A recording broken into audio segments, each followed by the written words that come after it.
할렐루야. 이번 주에 자주 보니까 더 좋죠? 이틀 전에 보고 또 보는 것 같아요. 그죠? 정말 이 주일 예배에 하나님 함께 하시는 자리에 여러분과 함께 할 수 있어 얼마나 감사하고 기쁜지 모르겠습니다. 옆에 계신 분들과 인사하겠습니다. 올 한 해도 수고 많으셨습니다.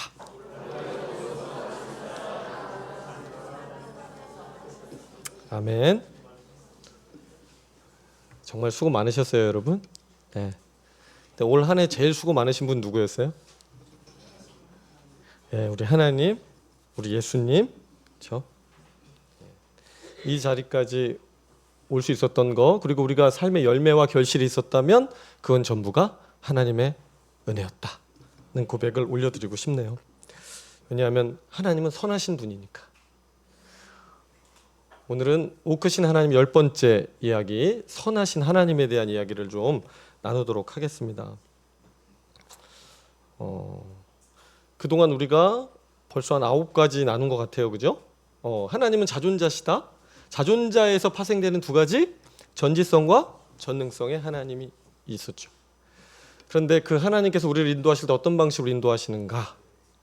우리 하나님께서는 은혜의 방식과 또 공의의 방식으로 인도하신다. 그런데 은혜와 공의가 같이 가는 이유는 존재론적 본질이 두 가지가 있는데, 하나는 자비하심 때문에 은혜가 나오고 또 거룩하심 때문에 공의가 나온다.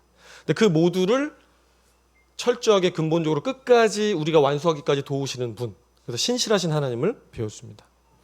그 모든, 이렇게 잘 따라오세요 여러분.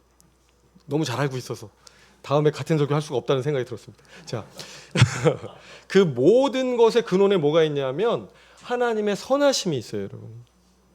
목표 지향성에 대한 얘기거든요. 하나님이 무엇을 보고 이끌어 가시는가? 선하심 때문에 그분이 이 모든 과정을 사용해서 우리를 인도해 가신다는 얘기를 오늘 하고 싶습니다. 그래서 성경의 도처에서 선하신 하나님에 대한 이야기를 하고 있습니다. 먼저 시편 100편 5절과 시편 34편 8절 말씀을 같이 읽어보겠습니다. 시작. 여호와는 선하시니 그의 인자하심이 영원하고 그의 성실하심이 대대에 이르리로다. 아멘. 여호와의 선하심을 맛보아 알지어다. 그에게 피하는 자는 복이 있도다. 아멘. 하나님이 선하시다. 그럴 때 그 선하시다는 건 어떤 걸까요? 방금 앞에서도 봤지만 선하신이 어디로 연결하시냐면 앞에 거 다시 띄워주실래요? 선하신이 그의 인자하심이 영원하고 그의 성실하심이 대대에 이르신다. 인자와 긍휼 그리고 성실하심, 그렇죠? 그리고 선하심을 맛보아 알아야 한다. 왜냐하면 그에게 피하는 자는 복이 있도다. 최종적으로 하나님께서 우리에게 가장 선한 것, 가장 복된 것을 주시기 위하여 일하신다라고 하는 게 하나님의 선하심이에요. 그래서 우리가 타락했음에도 불구하고 여전히 그 목적과 그 뜻에 있어서는 한치의 양보가 없으시다. 그래서 하나님께서 처음에 우리를 창조하실 때 두셨던 목적이 있었어요, 없었어요? 있었겠죠. 네. 그런데 지금 타락한 이후에 우리의 스스로가 설정한 목적은 어떤 거예요? 그것과 일치하나요? 일치하지 않죠. 그래서 하나님께서는요, 이미 통으로 보시는 분이기 때문에 우리를 계획하셨을 때 이미 이루실 그 목표까지 같이 보셨거든요. 그 보신 미래, 인간에게는 과거, 현재, 미래가 있죠. 근데 그 미래 것을 먼저 보시고 그 미래에 계획하신 그 목적을 분명히 하신 그 확정되고 작정하신 목적으로부터 계속 그걸 보시면서 지금 현재 우리 안에 들어오셔서 우리를 구속하고 계신 거예요. 우리의 오늘 현재를 구속을 한다는 건 뭐냐면 값을 주고 다시 되찾아온다. 다시 살려낸다, 이런 뜻이거든요. 그래서 예를 들면 사도 바울은요, 아담의 실패 이후에 타락된 본성이 지배하는 우리의 상태에 대해 그 비참한 상황을 로마서 7장 14절에서 육신에 속하여 죄 아래 팔린 상태라고 말하고요. 23절에서는 PPT 띄워주세요. 23절에서는 같이 읽어볼까요? 시작. 내 지체 속에 한 다른 법이 내 마음의 법과 싸워 내 지체 속에 있는 죄의 법으로 나를 사로잡는 것을 보느니라. 아멘.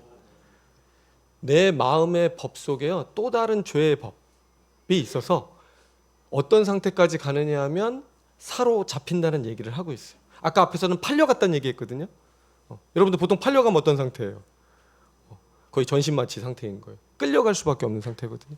근데 지금 사로잡힌다는 얘기를 하고, 그것이 얼마나 심각했으면 이렇게까지 표현하는 거예요. 밑에 거 같이 읽어보겠습니다. 시작.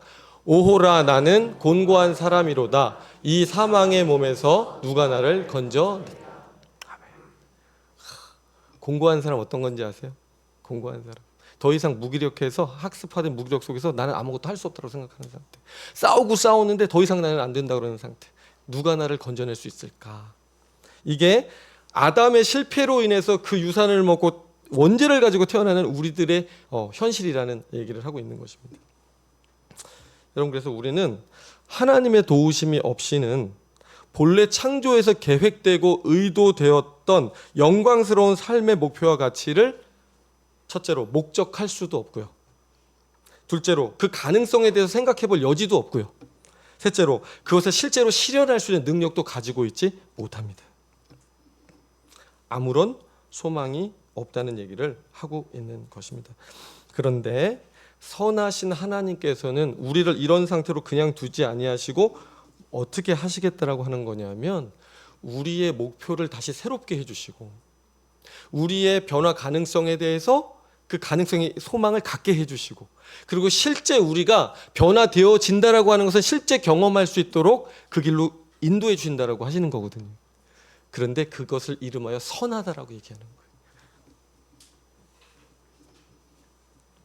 무기력과 절망으로 얼룩진 우리의 과거가 아니라 하나님 안에서 작정되고 확정된 우리의 영광스러운 미래가 오늘 우리의 현재를 재구성하고 새롭게 재편하도록 인도하고 계신다라는 말씀입니다. 마태복음 7장 11절에 보면 하물며 너희에게 천부께서 좋은 것을 주시지 않겠느냐 이렇게 말씀하시거든요. 악한 자라도 자식에게 좋은 것으로 줄 알거든. 하물며 하늘에 계신 너희 아버지실까 보냐.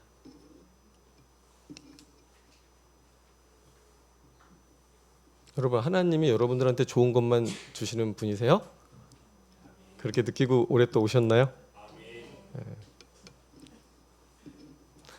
악한 자라도 부모는 좋은 거를 준대요.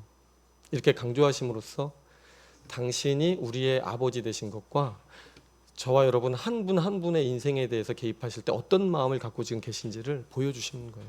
좋은 것으로 주고 싶다. 이왕 줄 거면 가장 좋은 것으로 주고 싶다. 이렇게 말씀을 하시는 거죠. 그것이 그 주시고자 하는 복됨, 그것의 인도, 이 모든 것이 하나님의 선하심이고, 그래서 우리가 성경에서 하나님을 선하신 목자라고 표현을 많이 하는 거예요. 자, 오늘은 이 하나님의 선하심이 실제로 우리 구원에서 작동하고 있는 세 가지 방식, 즉 미래가, 하나님의 미래가 우리의 현재를 구속하는 세 가지 방식에 대해서 말씀을 나누도록 하겠습니다. 첫째로 하나님의 선하심의 첫 번째 표지는 미래가 오늘 우리의 목표를 수정하게 하시는 은혜에 있습니다. 과거가 아닌 미래가 오늘 우리의 삶의 목표를 교정하고 계시는 선하신 인도하심입니다. 2장 10절 말씀 다시 한번 읽어보겠습니다. 시작. 만물이 인하고 만물이 말미암은 자에게는 많은 아들을 이끌어 영광에 들어가게 하시는 이래 저희 구원의 주를 고난으로 말미암아 온전케 하심이 합당하도다. 아멘. 히브리서 기자가요, 예수님을 이 땅에 보내신 하나님의 구원의 계획에 대해서 쫙 설명을 하면서 예수님의 초월성도 얘기하고, 그런 이후에 그런 분이 인간이 돼서 오셨다라고 얘기를 하면서 이것이 얼마나 큰 지혜인가 이런 설명을 하고 있는 맥락이에요. 그러면서 하는 말이 만물이 인하고 만물이 말미암은 자에게, 이건 성부 아버지 하나님 자존자를 설명하고 있는 거죠. 그분이, 사실 한글 성경이 좀 어렵습니다. 그분이 많은 이들을 이끌어서 영광에 들어가, 많은 아들이구나. 아들을 이끌어서 영광에 들어가게 하시는 일에 저희 구원의 주를 고난으로 말미암아 온전케 하심이 합당하도다. 그냥 읽으면 무슨 말인지 아시겠어요? 좀 어렵죠? 이렇게 어려우니. 네. 구원자를 보내셨다는 거예요. 목적은 뭐냐? 많은 아들들을 이끌어서 영광에 들어가게 하시기 위하여. 그런데 그 일을 이루시기 위하여 구원자, 여기 구원의 주라고 나왔지만은 개정에 가면 구원의 창시자라고 나오거든요. 처음 구원을 시작하신 분이라는 뜻이에요. 그 주를 고난으로 말미암아 온전케 하심이 합당하고, 즉 육신을 주셔서 우리와 똑같은 혈육을 입게 하시고 십자가 지시고 부활하게 하신 그 일은 매우 합당하셨다. 매우 합당하단 말은 매우 적당하셨고 반드시 그러해야 했다. 뭐 이런 얘기거든요. 근데 여기서 첫 번째 주목하고 싶은 건 뭐냐면 목적이 뭐였냐라는 거예요. 목적이. 하나님이 구원의 일을 베풀고 계신 목적이 무엇이냐. 많은 아들을 이끌어 영광에 들어가게 하시는 일이 목적이라는 겁니다. 지난번에 수요 강론 때도 얘기했지만 타락했으면 좀 얘네들 말 안 듣니까 좀 이제 얘네들 처분하고 우리 새로운 창조를 좀 해볼까? 이렇게 하실 수도 있잖아요. 그리고 해보니까 얘네들은 안 되겠어. 그래서 좀 우리 창조의 목적을 좀 바꿔야겠어. 그냥 동물처럼 먹으면서 살아가도 그냥 우리 이해해주자. 그냥 그 수준을 살게 해주자. 이럴 수도 있어요. 그런데 하나님께서 그렇게 하지 아니하시고 여전히 변함없이 창조 때 두셨던 그 목적을 그대로 목적하고 계시다는 걸 지금 강조해주고 있는 겁니다. 많은 당신의 자녀들, 미리 아신 자들, 그들을 이끌어서 영광에 들어가게 하시는 일, 그것이 변함없는 하나님의 의도라는 거예요. 자, 그렇다면 여러분, 여기서 뭘 우리가 예측해 볼 수가 있을까요? 하나님이 저와 여러분의 삶을 인도해 가실 때 어떤 방식으로 인도하실 거다라는 생각이 조금 오세요? 우리는 지금 아까 어떤 상태라 그랬어요? 죄에 종되어 있는 상태죠. 그럼 우리는 원래 하나님이 계획하셨던 거룩에 참여하고 영광에 들어가고 하나님과의 깊은 교제로 들어가는 그 목적을 우리가 꿈이나 꾸고 있는 존재들이에요. 꾸지 못하고 있다는 얘기죠. 그러면 그들을 하나님께서 다시금 어떻게 이끄실까요? 당신이 정하신 그 뜻대로 다시 인생의 목표를 확인하고 정할 수 있도록 일깨우시겠죠. 그럼 일깨우실 때는 어떤 방법도 가능하다는 생각이 들어요? 우리가 원치 않는 방법도 동원하실 수 있다. 어떻게 하시기 위해서?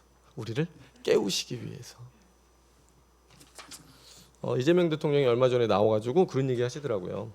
정치는 이 백성들을 등 따시고 배부르게 해주는 거다. 그러면서 이제 얘기를 하더라고요. 그 얘기를 들으면서 그렇지.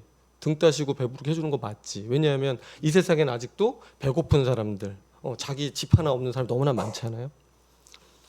전적으로 동의.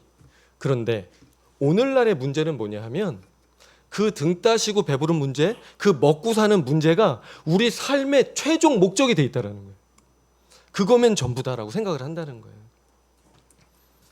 신앙인들조차도 예수 믿으면 성공한다. 예수 믿으면 부자 된다.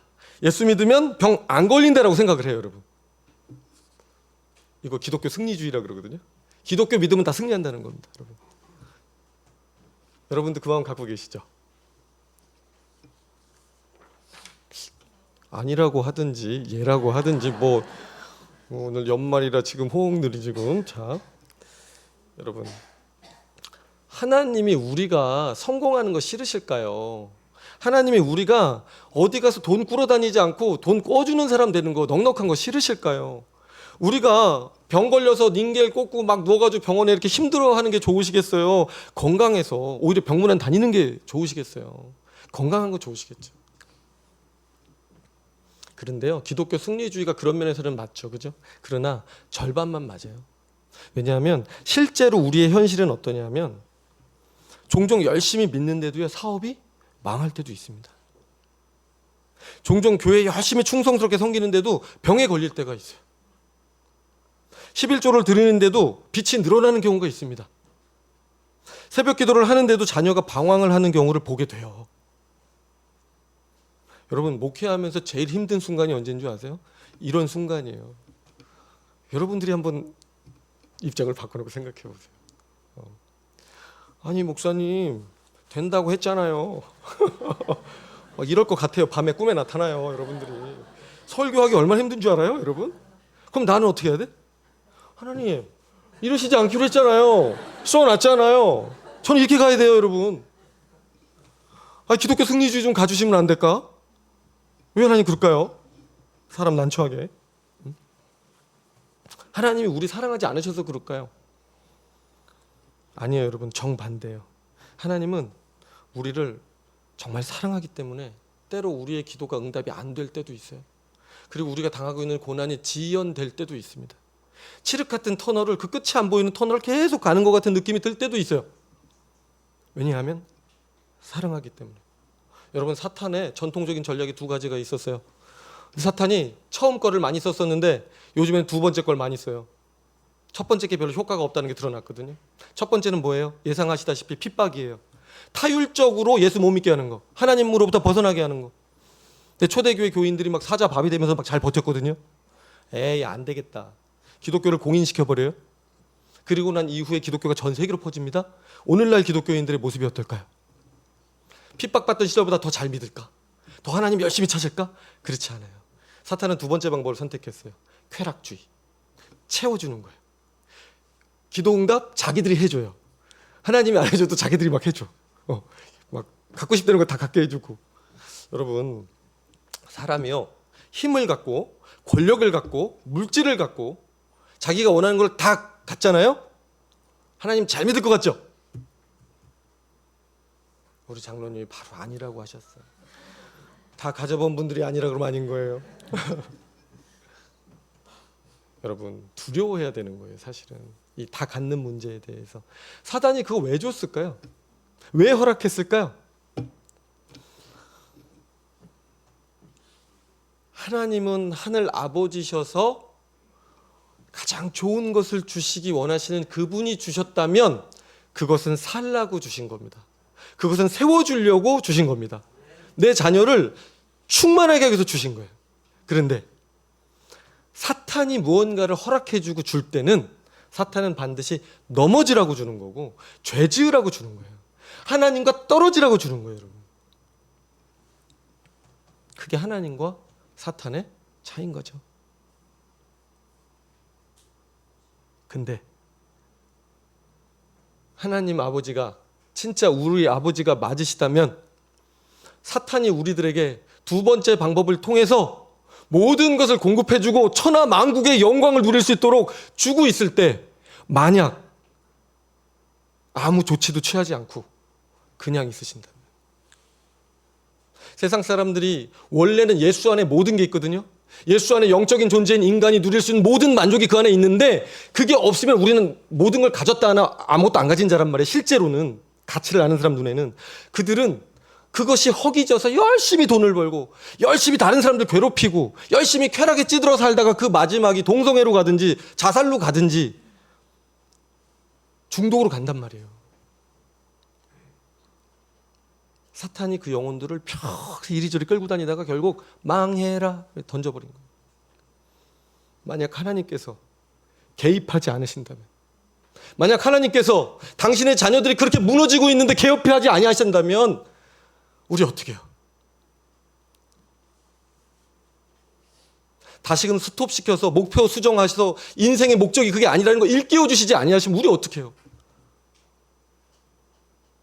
근데 우리 천부는 진짜 하나님이시기 때문에 그렇게 하신다는 얘기예요, 여러분. 그래서 C.S. 루이스는 고난은 우리를 깨우시는 하나님의 확성기다라는 얘기를 하기도 했습니다. 여러분, 성경은 항상 영적인 우선순위를 말해요. 축복을 주지만 영적인 것이 우선이다. 요한삼서 1장 2절 같이 읽겠습니다. 시작. 영혼이 자된 같이 내가 범사에 잘되고 강건하기를 간구하노라. 아멘. 영혼이 잘됨 같이 범사에 잘되고 순서가 있어요. 영혼이 잘되면서 범사가 잘돼야 돼. 우리 한 목사님 금요일 날 얘기 이 부분 아주 잘해주셨습니다. 준비되지 않은 자녀에게 어떤 것을 주면 어떻게 돼요? 감당 못할 걸 주면 망가져요. 막 좋아한다고 초콜릿 주고 사탕 주면 이빨 다 나가죠. 이빨 닦을 줄도 모르는 아이한테. 반드시 영혼이 잘된 다음에 범사가 잘 되는 게 하나님 뜻이에요. 물질 다 갖고 하나님 떠나면 아무것도 아니거든요. 태어난 목적 자체가 없어져요. 그냥 돼지들하고 우리 강아지들하고 똑같아요. 그냥 삶의 수준이. 무슨 가치를 꿈꿀 수 있겠어요? 어디서 진정한 보람을 찾겠어요? 신명기 8장 14절에서 16절도 경고합니다. 같이 읽어보겠습니다. 시작. 내가 배불리 먹고 내 소유가 다 풍부하게 될 때에 두려워하라. 그때 내 마음이 교만하여 내 하나님 여호와를 잊어버릴까 염려하노라. 아멘. 풍부하게 될 때, 가나안 들어가서 니네 들어갈 건데 들어가서 풍부하게 될 때, 내 소유가 풍부하게 될 때 두려워하라. 하나님의 명령은 두려워하라. 왜냐하면 그때 마음이 높아져서 교만해서 하나님 여호와를 잊어버릴까 염려하노라. 하나님, 이제는 제가 등이 따뜻해요. 배도 불러요. 더 기도할 게 없네요. 저 그냥 저대로 살게요. 그렇게 될까 봐 두려워라는 거예요. 여러분, 제가 저희 아이들 처음 핸드폰 사주던 시절이 기억이 나는데 초등학교 5학년, 6학년쯤이었던 것 같은데요. 제가 1, 2년을 고민했습니다. 미국에서 엄청 고민했어요. 사줄 것인가 말 것인가. 왜냐하면 이걸 사주는 순간 포문이 열릴 거라는 두려움이 있었어요. 게임 중독, 19금, 기타 여러 가지. 이거 보고 있느라고 아빠 엄마 같이 식사하면서 대화하자 그래도 안 할 것 같고, 공부하자 그래도 안 할 것 같고, 친구들하고 나가 놀으라 그래도 안 나가서 놀 것 같고, 걱정이 많이 됐습니다. 망칠 것 같으면 핸드폰 사주는 게 무슨 의미가 있겠어요.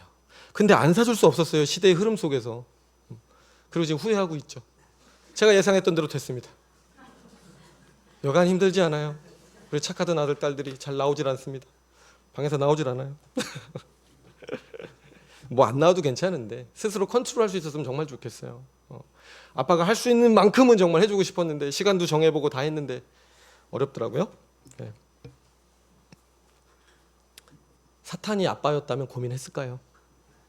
아니요. 사탄이 아빠였다면 핸드폰, 좋아 오늘도 등수 많이 올렸네. 잘하고 있어. 랭킹이 최고네. 잘하고 있어. 계속 그 아이가 어디로 가든 상관이 없겠죠. 왜? 넘어지고 죄 지으라고, 망하라고 그러는 거니까. 근데 하나님은 아빠니까 걱정을 하실 수밖에 없는 거죠. 하나님도 마찬가지입니다. 기도에 응답해 주지 않으실 때, 그리고 되려 고난을 겸하여 주신다. 그것은요, 여러분, 하나님께서 여러분을 진짜로 사랑하신다는 얘기예요. 안 와닿으실 수도 있고요. 목사님이 당해보시고 그렇게 말씀하세요라고 말하고 싶으실 수도 있어요. 공감하고 그런 마음에 울림 있는 분들은 하세요. 제가 받겠습니다. 왜냐하면 그럴 수밖에 없어요. 그때는 그럴 수밖에 없어요. 그러나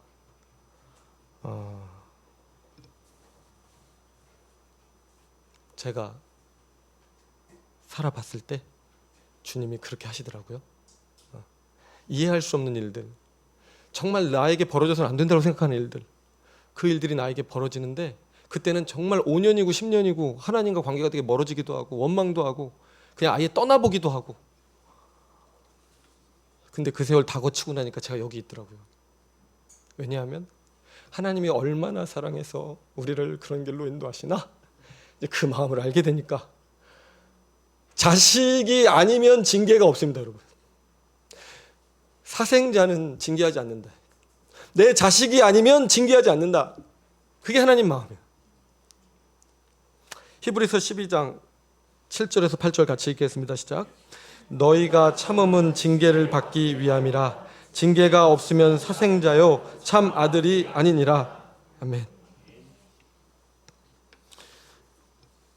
진노와 형벌과 징계는 구분이 돼요, 여러분.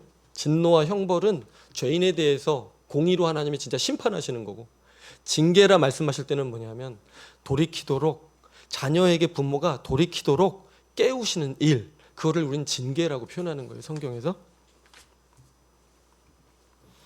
하나님 없이 성공하고 하나님 없이 부자 되고 하나님 없이 잘 나가면 무슨 소용이 있겠어요? 예수님께서는 이 부분을 분명히 하셨어요. 마귀가 자신을 경배하면 세상을 다 주겠다라고 했을 때 다만 주 너의 하나님을 경배하라 그러면서 선을 딱 거주셨어요. 그분이 기준을 딱 잡아주셔서 얼마나 감사한지 몰라요. 그게 기준이에요, 여러분. 물질이 들어와서 내가 하나님하고 멀어질 것 같으면 그 물질을 버리고 하나님을 경외하는 자리로 가는 게 길이에요, 여러분. 거기가 생명의 길입니다.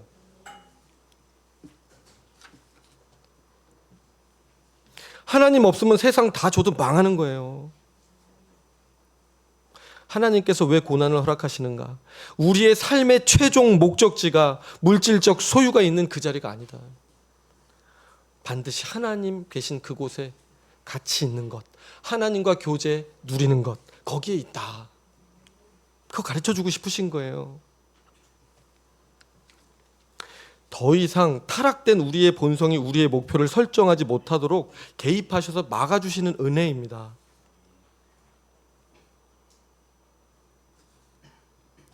그저 우리를 등 따시고 배부른 상태에 만족하지 않는 그 상태에 있게 하지 않게 하시기 위해서 그렇게 하시는 거거든요. 여러분, 지금 저희 교회에는 힘드신 분들이 많이 계십니다. 한두 분이 아니에요. 사실은 다 알려지지 않아서 그렇지 많이 계십니다. 목회자인 제가 생각하기에도 하나님이 좀 너무 하시는 게 아닌가. 아니 왜 이렇게까지 하시나? 왜 꼭 그렇게까지 하셔야 되나? 생각이 되는 분들도 여럿 계십니다.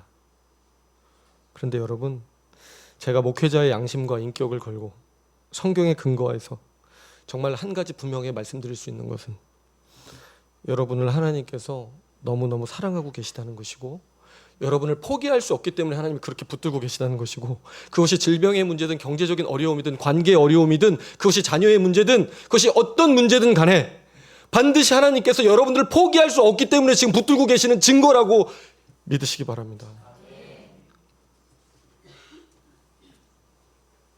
고난의 무게가 여러분들을 기도의 자리로 인도해 줄 것이고, 그 기도의 제목이 빨리 응답이 안 될 때, 내가 이거 지금 들어주시면 여기까지 하고 여기까지만 하고 끝낼라 해서 그러시나 보다. 더 긴 기도 제목을 주실수록 역으로 감사할 수 있는 은혜가 있었으면 좋겠습니다, 여러분. 평생의 기도 제목이 있다. 이게 진짜 주님의 가치를 알고 만나기 전에는요, 그런 얘기 들으면 막 화가 이렇게 올라와요. 평생 나보고 이 짐을 지고 가라고, 막 나 돌아갈래, 막 이러거든요. 근데 진짜 하나님과의 관계가 깊어지고 진짜 하나님을 틈만 나면 떠나려고 하는 나를 아는 사람들은요, 때로 하나님이 평생의 기도 제목을 주셨을 때 힘들기는 한데요, 감사할 수 있어요. 왜냐하면 저걸 알고 나를 알면 백전백승. 저걸 알고 나를 알아버린 거죠. 이 문제로 인하여, 이 어려움을 인하여 내가 기도할 수밖에 없기 때문에, 이거 안 하면 기도 안 할 거니까, 하나님하고 멀어질 거니까, 그러면 인생의 목적 자체가 없어질 거니까 하나님이 붙드시는 은혜가 있습니다, 여러분.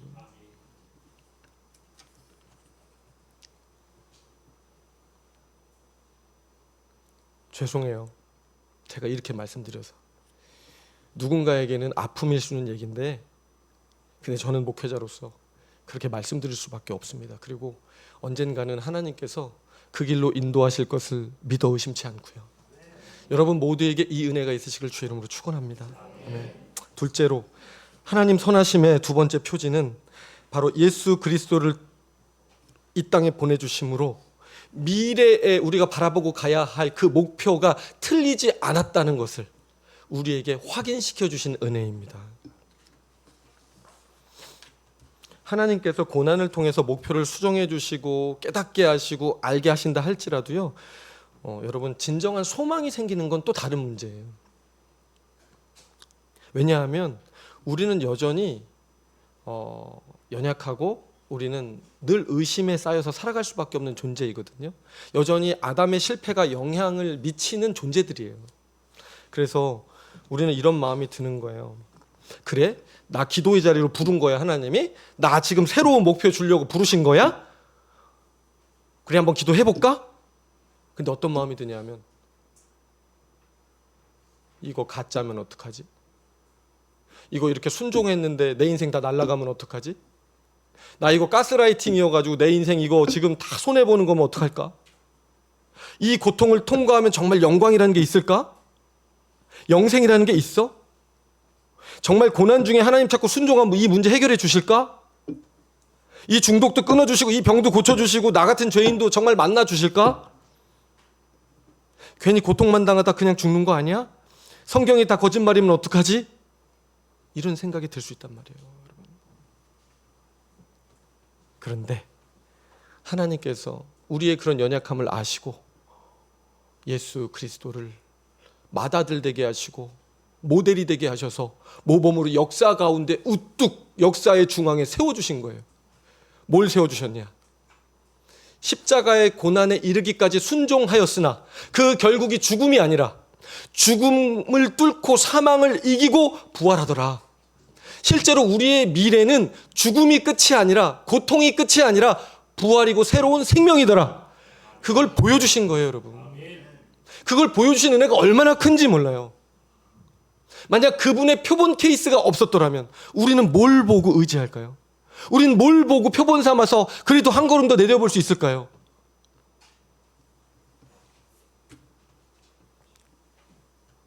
그래서 다시금 히브리서 2장 10절이에요. 여러분 같이 다시 한번 읽겠습니다. 시작. 많은 이들을 들어가게 하시는 일에 저희 구원의 주를 고난으로 말미암아 온전케 하심이 합당하도다. 아멘. 합당하도다. 왜 합당한가? 왜 십자가를 지게 하고 당신의 아들 보내서 부활을 보여주신 게 왜 합당한가? 우리가 연약하기 때문에.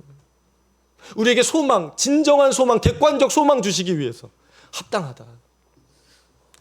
미래에 설정해 놓으신 그것 아무리 얘기해도 얘네들 따라오기 힘들고 믿음이 흔들릴 수 있는데 예수 그리스도 표본으로 보여주심으로 말미암아 역사 속에 남겨주심으로 그 길이 가능하구나 알려주신다는 거예요. 예수님 때문에 무엇이 가능하게 되었는가? 아담의 실패 안에서 우리를 주눅들게 하고 좌절하게 하고 있던 지배적 패러다임과 삶의 공식이 뒤집히게 됐더라는 거예요. 과거 우리 삶의 지배적 패러다임은 아담의 실패였습니다. 우리의 기준은 아담의 실패였어요. 아, 우리도 저렇게 실패할 수 있겠구나. 우리도 또 실패하겠지. 할 수 있겠구나가 아니라 우리는 결국 실패하는 존재지. 우리는 못하지. 에이, 못할 거 뭘 노력을 해.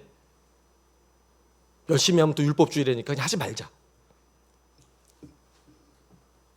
아담의 실패는 사망의 공식이 인류를 지배하게 만들었습니다. 로마서 5장 12절입니다. 시작. 그러므로 한 사람으로 말미암아 죄가 세상에 들어오고 죄로 말미암아 사망이 들어왔나니 이와 같이 모든 사람이 죄를 지었으므로 사망이 모든 사람에게 이르렀느니라. 아멘. 아담의 실패로 인하여 모든 인류의 패러다임은 죄와 사망으로 바뀌었다. 그리고 태어날 때부터 출발점은 죄와 사망의 권세 가운데 있다. 그런데 중요한 사실은 선하신 하나님께서 우리를 이 상태 그대로 내버려 두지 않으셨다. 왜? 아버지니까. 아버지니까 그냥 그렇게 둘 수 없다. 사탄들이 가지고 노는데 둘러싸여서 이 불량배들이 우리 애들 삥 뜯고 막 위협하고 막 거의 그냥 노예처럼 이지매하고 있는데 그냥 볼 수 없다. 살려내신다는 거예요.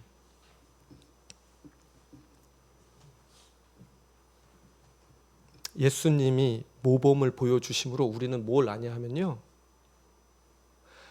하나님이 순종하라고 하실 때 순종하는 것이 영원한 생명을 얻는 바른 길이라는 것을 우리는 비로소 확신하게 되는 거예요.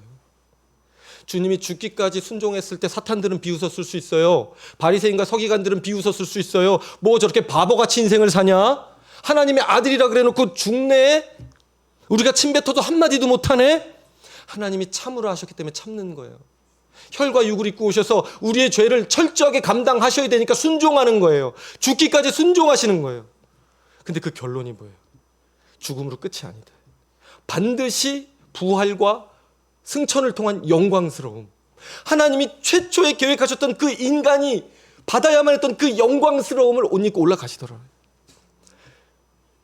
그 모범을 우리에게 보여주신 겁니다. 히브리서 2장 14절에서 15절입니다. 시작.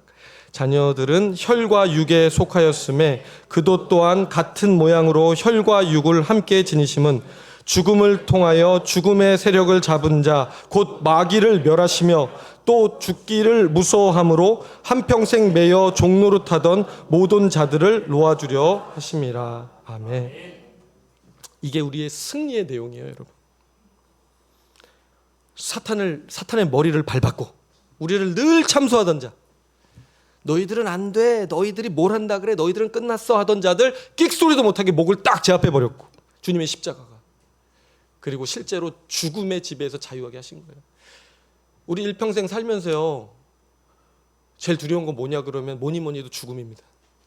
막상 나이가 좀 들기 시작하면 이제 죽음을 생각해요. 죽음이 사실 두려워요, 여러분. 그런데 예수님 만난 사람들은 죽음이 더 이상 두렵지 않습니다. 죽음은 새로운 생명으로 가는 그냥 터널이에요. 죽고 나면 주님 만나는 거야. 이 세상 삶 그게 쉽지 않은데 그냥 주님 만나는 거예요. 그러니까 우리에게는 기쁨이고 또 소망이고 기대의 과정이 돼버린 거예요. 만약에 예수 그리스도가 십자가에서 부활하시고 깨지 않았더라면 우린 죽으면 끝이에요. 그 영원한 형벌이에요, 정말. 아무 소망 없는 자. 만약에 그런 상태면 노세 젊어서 노세가 맞는 거지. 할 수 있는 한 쾌락을 느끼는 데까지 누리다 가는 게 맞는 거죠. 왜 이렇게 살다 가요? 그리고 주님은 실제로 자기 부인의 순종을 통해서 순종의 길 끝에는 정말 영원한 생명이 선물로 주어지는구나. 하나님의 말씀은 진리구나. 하나님이 기도하라고 부르셨을 땐 기도하는 게 맞는 거구나. 하나님이 지금 나를 확성기를 통해서 고난을 통해서 깨우실 때는 내가 기도하고 매달리는 게 맞는구나. 왜냐하면 당장은 돌아가는 길 같고 힘든 길 같아도 그 길을 통과할 때에만 하나님과 나 사이에 만들어지는 관계가 있기 때문에 그 자리를 지켜야만 하기 때문에 그 자리로 부르시는 하나님의 은혜가 있다는 거예요. 그거를 그냥 내가 주관적으로 생각하면 아무 확신이 없는데 역사 속에서 예수 그리스도가 실제로 하나님이신 분이 육신을 입고 오셔서 보여주셨기 때문에 날마다 밤이 맞도록 기도하심으로 그 자리 지키심으로 하나님의 자녀가 어떻게 사는지를 보여주시고 그럴 때 어떤 승리를 얻는지를 보여주셨기 때문에 우리가 그 길을 당당하게 걸어갈 수 있는 거예요, 여러분. 주님의 부활은 타락된 인류가 다시 새로워질 수 있음을 증명해 주신 사건이에요. 죽음 너머에 생명이 있다. 고통이 끝이 아니다. 아담의 실패가 더 이상 우리의 패러다임이 될 수 없다. 우리의 패러다임은 이제 그리스도의 승리다. 미래가 우리를 지배한다. 이미 이루고 가신 그분의 그 미래, 그분이 확정지으신 우리의 미래가 우리다. 확정짓는 겁니다. 그래서 여러분, 구원의 주, 아까 말씀드렸지만 개역개정에서 구원의 창시자라고 할 때 그 창시자는요, 헬라어로 아르케고스인데 파이어니어, 선구자를 의미하는 거예요. 아무도 가지 않은 길을 처음 연 사람. 예수님은 타락으로 막혀버린 영광의 길을 다시 여셨습니다. 그분이 열었기 때문에 그 다음부터 예수님 뒤에 줄 서면 우리가 그걸 다 통과해서 들어가는 거예요. 그러므로 예수님의 십자가와 부활은 우리에게 소망을 제시합니다. 꿈과 비전을 줍니다. 봐라, 이 길로 가면 된다. 봐라, 고통을 통과하면 영광이야. 봐라, 죽음 너머에 부활이 있어. 그게 우리가 믿음 안에서 걸어갈 우리의 운명이야 라고 말씀해 주시는 거예요. 로마서 8장 29절 같이 읽겠습니다. 시작. 하나님이 미리 아신 자들을 또한 그 아들의 형상을 본받게 하기 위하여 미리 정하셨으니 이는 그로 많은 형제 중에서 맏아들이 되게 하려 하심이니라. 아멘. 이미 하나님은 정해놨었다라는 거예요. 맏아들을 표본으로. 왜? 그 맏아들 있어야 기준 삼아 우리가 갈 수 있으니까. 그 기준 없으면 우리 못 간다는 거 아셨다는 거예요, 여러분.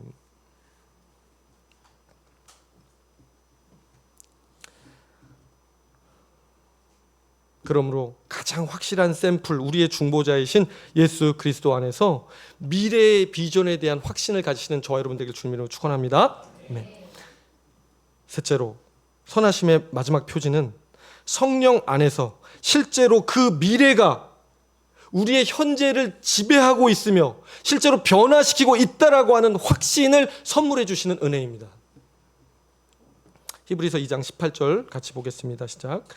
자기가 시험을 받아 고난을 당하셨은즉 시험 받는 자들을 능히 도우시느니라. 아멘. 이 말씀 왜 해주셨을까요? 자기가 시험을 받아 고난을 당하셨은즉 시험 받는 자들을 능히 도우시느니라. 이것은 다분히 보혜사이신 성령님의 사역을 염두에 두고 하시는 말씀이에요. 예수님 부활 승천하시고 올라가신 이후에 고아처럼 우리 내버려 두지 않고 책임져 주시겠다 그러면서 보내주신 분 성령 하나님이신데, 당신의 영이신 그분을 보내셔서 우리를 도우시겠다는 얘기거든요.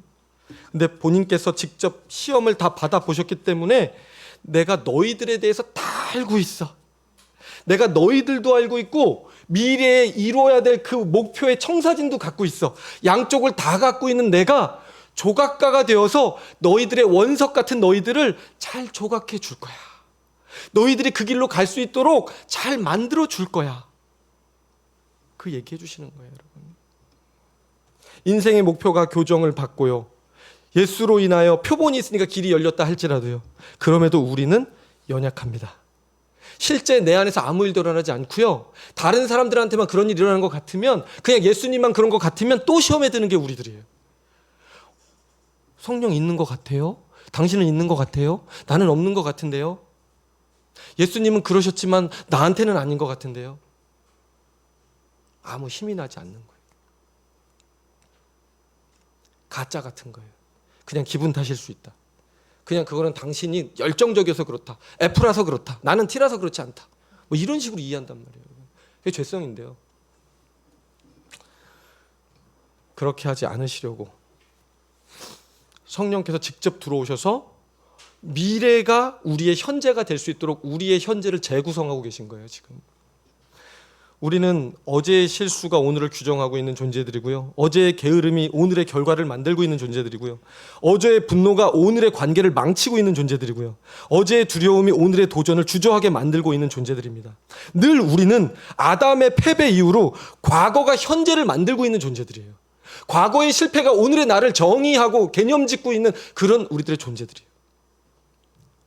그런데 성령이 오시면 예수 그리스도가 이루신 그 모델의 길을 따라서 실제 우리를 변화시키시는데 하시는 일이 뭐냐 하면, 그 미래의 능력을 통해서 과거에 연결되어져 있던 그 죄의 인쇄를, 그 연쇄를 끊어버리시는 역할을 하시는 거예요. 에베소서 1장 13, 14절입니다. 시작. 그 안에서 너희도 진리의 말씀 곧 너희의 구원의 복음을 듣고 그 안에서 또한 믿어 약속의 성령으로 인치심을 받았으니 이는 우리 기업의 보증이시라. 아멘. 성령을 보증으로 주셨다. 제가 요즘 한참 집 구하고 있는데 보증금과 월세를 생각하면서 구하고 있는데, 여러분, 보증금은 집주인 입장에서 이 보증금을 내면 띄어먹고 날라도 괜찮다 싶을 정도의 액수를 줌으로써 이 사람이 진짜 우리 집에 들어오겠구나 신뢰를 갖게 해주는 금액이 보증금이죠. 보증으로 인치신다는 것은 하나님이 도장 찍으셨다는 거예요. 공식적으로 도장 찍어주셨다. 성령이 우리 안에 있다면 그거는 보증을 받았다는 거예요. 뭐에 대한 보증금이에요? 천국이 나의 거라는 거. 하나님께서 그렇게 말씀하시고 지금까지 그렇게 이끌고 가시는 그 영광스러운 미래가 나의 것이라는 걸 지금 내 안에서 성령이 역사하는 걸 느낄 수만 있다면 그것이 보증금이라는 거예요. 느끼세요, 여러분? 여러분 안에 성령이 막 일주일 내내 막 역사하시나요? 제가 볼 때 한 45%. 그러면 65% 어떻게 될 것인가? 목사님, 저는 아닌가 봐요. 여러분, 걱정하지 마세요. 성령이 왜 들어와 계신지를 설명하시는 부분을 보면 저와 여러분의 65%는 정말 희망을 얻을 수 있습니다. 자, 로마서 8장 26절에서 7절입니다. 같이 읽겠습니다. 시작. 이와 같이 성령도 우리의 연약함을 도우시나니 우리는 마땅히 기도할 바를 알지 못하나 오직 성령이 말할 수 없는 탄식으로 우리를 위하여 친히 간구하시느니라. 마음을 살피시는 이가 성령의 생각을 아시나니 이는 성령이 하나님의 뜻대로 성도를 위하여 간구하심이니라. 아멘. 성령이 우리의 연약함을 알고 계셔서요, 우리가 무엇을 기도해야 될지도 모르는 거의 무감각한 상태로 살아가는 그 순간에도 성령께서는 부모시기 때문에 우리를 위하여, 우리의 연약을 위해서, 내가 부족한 부분, 내가 이 부분만 보완되면 좀 그래도 하나님 만날 수 있을 텐데, 내가 이 마음 자세만 좀 꺾여도, 환도뼈가 조금만 뼈가 오도독 좀 부러져도 내가 하나님 만날 수 있을 텐데 라고 하는 사실에 대해서 너무 잘 알고 계시다는 거예요. 그래서 우리가 무력하여 기도하지 못할 때에도 그분이 먼저 기도하고 계신다. 그래서 여러분, 우리는 흔히 기도한다 그러면 마치 우리가 기도하는 것처럼 그 기도의 능력을 너무 약하게 생각할 때가 있어요. 그래 힘들어, 기도할게. 그래 힘들어, 기도할게. 기도할게를 들을 때 바이셈은 좀 다른 것 같아. 기도할게 그러면 진짜 열심히 기도해요, 우리 교회는. 진심으로 기도해. 그죠? 피를 토하고 기도하더라고요, 정말. 이 설교가 좀 안 맞아요. 근데 일반적으로 우리가 기독교식 인사가 돼 있어요. 기도할게, 이게요. 근데 그렇게 들어주세요. 좀 우리 교회는 좀 설교하기 어려운 교회예요. 근데 그냥 그렇다고 치고, 우리도 그랬던 시절이 있으니까. 마치 성령님이 그렇게 가볍게 기도해 주실까요? 성령님이 우리가 아무리 무력하다 한들 그렇게 힘없게 기도해 주시냔 말이에요. 인간이 중보 기도를 해도 하나님께서 그렇게 들으시고 역사하시는데, 우리 교회 기도응답 얼마나 많이 받고 있습니까, 여러분? 골방기도팀 정말 열심히 해주시잖아요. 소식들이요 1년에 진짜 몇 건인지 모르겠어요. 그런데 하물며 하나님 당신이신 성령께서 기도해 주시면 얼마나 그 능력과 권세가 강하겠어요, 여러분. 65% 걱정하지 마십시오. 지금 당장 뭐가 없다 할지라도 그 자리만 지키신다면, 그리고 그분께 겸손하게 구할 수만 있다면 반드시 하나님께서 성령을 선물로 주십니다. 왜냐하면 선하신 하나님께서 가장 주고 싶으신 게 성령이라고 약속을 하셨기 때문에 그래요, 여러분. 그러므로 낙심하지 마십시오. 갈라디아서 6장 9절입니다. 시작. 우리가 선을 행하되 낙심하지 말지니 피곤하지 아니하면 때가 이름에 거두리라. 아멘. 하나님, 언제 저는 성령을 한번 맛볼까요? 하나님, 언제 저는 이 기도가 응답될까요? 하나님, 언제 저는 좀 살만해질까요? 낙심하지 마십시오. 하나님이 아직 아무 반응 없이 그 상태에 두신다는 것은 우리에게 지금 그 상태가 너무나 필요한 것이다. 비타민 C가 필요할 때는 비타민 C를 먹게 하시고, 비타민 D가 필요하면 D를 먹게 하시는 하나님, 그 하나님이 지금 우리를 그 자리에 두셨다면 그것이 지금은 필요한 때다.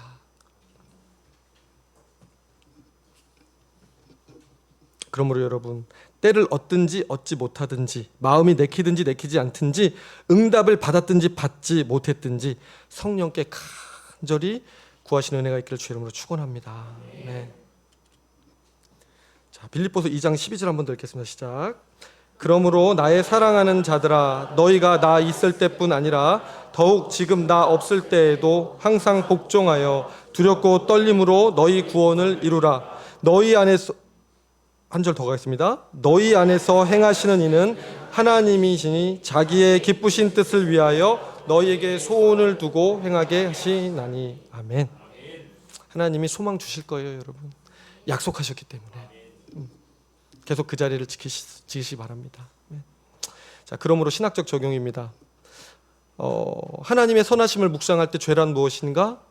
죄란 선하신 하나님의 인도하심에 대한 무지한 것.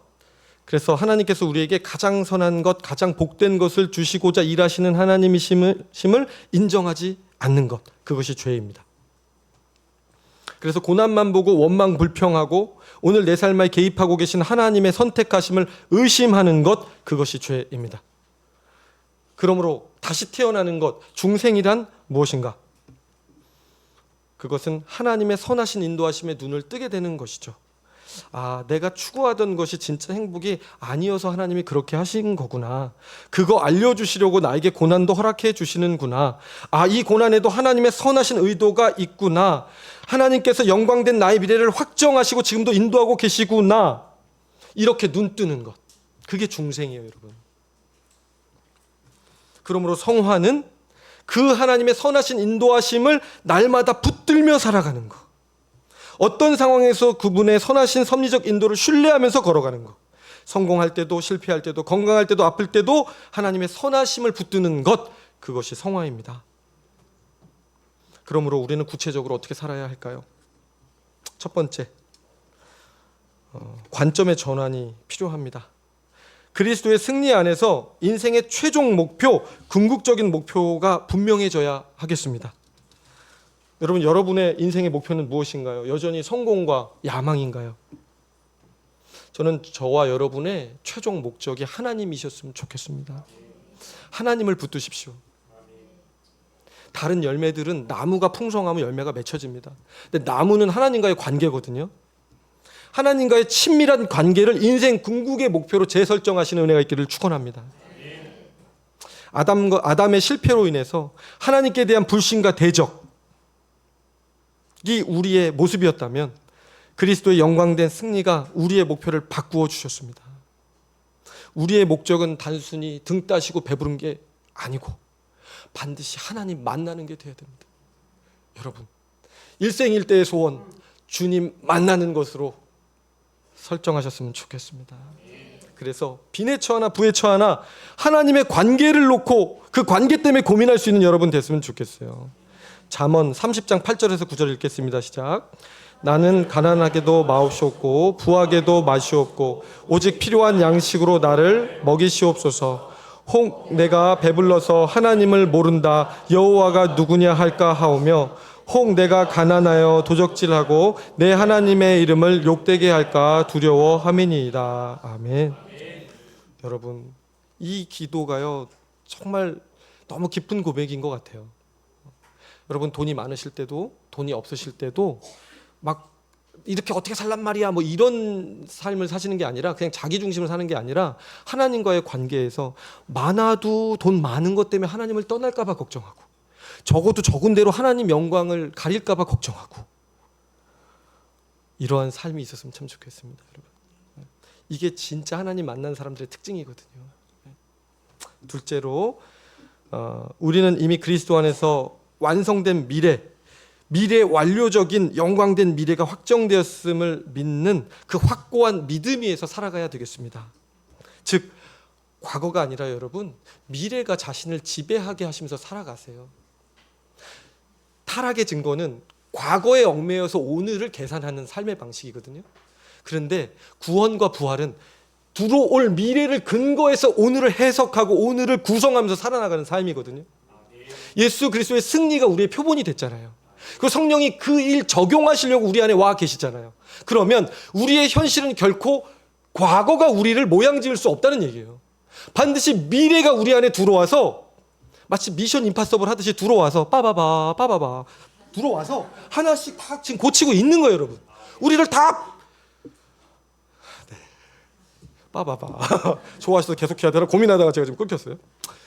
하나하나 우리의 약점을 아시니까 그거 다 고치고 계시잖아요. 여러분, 그러니 어제의 내가 부족할 수 있어요. 어제의 내가 상처받았을 수 있어요. 그래서 그 결과 결핍이 있을 수 있고 멍든 자리 있을 수 있어요. 어제의 내가 바닥으로 추락해서 정말 가난할 수도 있어요. 병들어서 아플 수도 있어요. 그러나 중요한 건 뭐냐면 여기 보고 오늘을 이해하지 말자는 거예요. 여러분, 저 사람이 이 조건 바꿔줄 때까지 나는 이대로 있을 거야 하지 말자는 거예요. 이 병이 나을 때까지 나는 계속 절망에 있을 거야 하지 말자는 거예요. 왜? 우리의 미래는 이미 주님 안에서 확정된 미래가 있거든요. 이미 결정이 났거든요.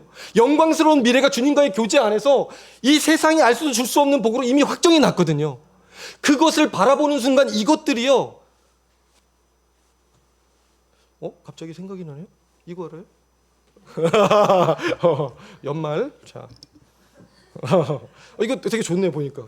다 떠나가라는 거지. 다 떠나가라. 중요하지 않다는 거예요. 여러분. 중요하지 않다. 그러므로 기독교인은 과거에 얽매여 사는 순간 이미 죄 짓고 사는 거예요. 사실은. 왜?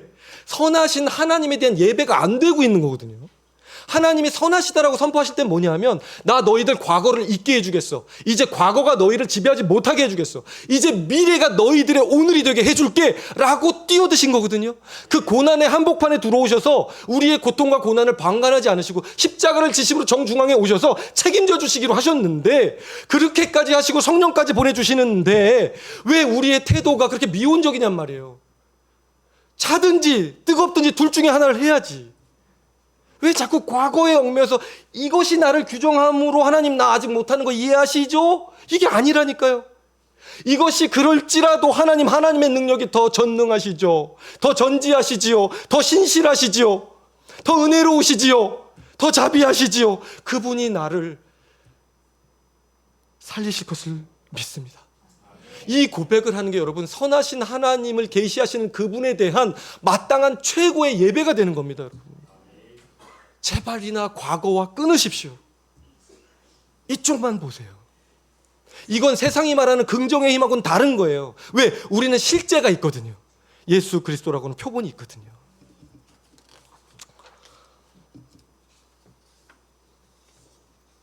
뒤돌아보면 소돔과 고모라 성 탈출할 때 소금 기둥 되지 소금 기둥 되는 거예요. 소금 기둥은 주님과 떨어진 관계를 상징하는 거예요. 말씀을 맺겠습니다. 사랑하는 바이샘 성도 여러분, 오늘은 하나님의 선하심에 대한 이야기 나눠보았습니다.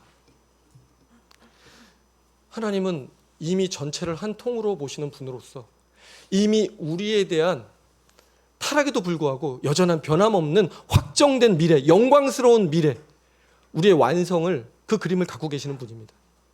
그분이 아버지시기 때문에 선하시기에 오늘도 그 미래에서 거꾸로 역으로 들어오셔서 우리의 현재를 당신의 그 뜻과 기준 안에서 재구성하고 계시고 새롭게 하고 계시고 새 피조물 되게 하고 계십니다. 저는 그분 앞에 이제는 마땅한 예배로 나아갔으면 좋겠습니다. 그러므로 여러분 기억하실 게 하나 있는데요. 기독교인의 삶의 관점은 세상 사람들과는 다릅니다. 세상 사람들은 여전히 과거가 오늘을 결과짓게 하고 나의 오늘이 내일을 결과짓게 하거든요. 자신의 힘으로 한 걸음 한 걸음 걸어가는 것이 인생의 지혜라고 이야기를 하고 있습니다. 그러나 기독교인은 그렇지 않아요. 기독교인은 그분이 정의해 주시고 그분이 이미 확정지어 주신, 마치 이런 거예요. 과거를 바라보는 게 아니라 미래를 바라보면서 이렇게 나아가는 건데, 내가 일로 나아가는 게 아니라요, 저 미래의 파도가 일로 들어와서 나를 새롭게, 죄송합니다, 나를 새롭게, 파도가 나를 새롭게, 그 파도 맞아봤죠? 여름에 팍, 그 파도가, 주님의 파도가 나를 변화시키는 그 파도가 나를 새롭게 한다는 것을 믿고 여길 보고 나아가는 거예요. 우리의 자긍심, 정체성, 그 근거는 저쪽에 있는 거예요. 이쪽이 아니라요, 여러분. 이 영광됨이 저와 여러분의 현재가 되기를 주의 이름으로 축원합니다. 네, 우리 하나님의 은혜 찬양하시도록 하겠습니다. 오늘도 나를 지으신